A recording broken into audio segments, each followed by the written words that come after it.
Imagine a prince who feared no one, not his father, the king, nor the mighty warriors of the land. His heart was cold as the stone, and his hands were stained with cruelty. His name? Prince Azubuike. Long ago, in the heart of Nigeria, in a kingdom surrounded by vast forests and towering mountains, lived a prince named Azubuike. Born into power, wealth, and privilege, he was destined to rule. However, unlike other princes, Azubuike had a dark heart. While the people of his kingdom revered their leaders, he cared only for himself. Azubuike's arrogance and lack of respect for his elders were known across the kingdom. He saw no reason to honor his father, King Obinna, the wise and just ruler of the land. His disrespectful behavior extended to his mother, Queen Nina, who once tried to guide him with love and care. One day, King Obinna gathered his court to discuss the future of the kingdom. Azubuike, the king called, "It is time for you to learn the ways of leadership.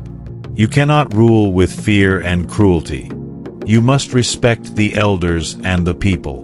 Azubuike scoffed at his father's words. "You speak of respect, but I have no need for it," he sneered. "I will rule how I see fit." The entire court fell silent. The king's heart sank. He knew his son was lost. As the days passed, Azubuike's behavior grew worse. He would send his warriors to raid nearby villages, stealing from innocent people and showing no mercy. His cruelty was unchallenged, as he held the kingdom's army in the palm of his hand. One night, Queen Nina, unable to watch her son destroy their people, approached him. "Azubuike," she said softly, "you were not born to be a tyrant. I know your heart is capable of good. Please, listen to me."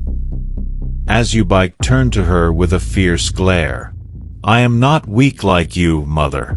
I do not fear anyone, not even the gods themselves." With that, he dismissed her, and her heart broke for her son. Azubuike's reign of terror continued unchecked, but little did he know, his actions were being watched by the spirits of the land.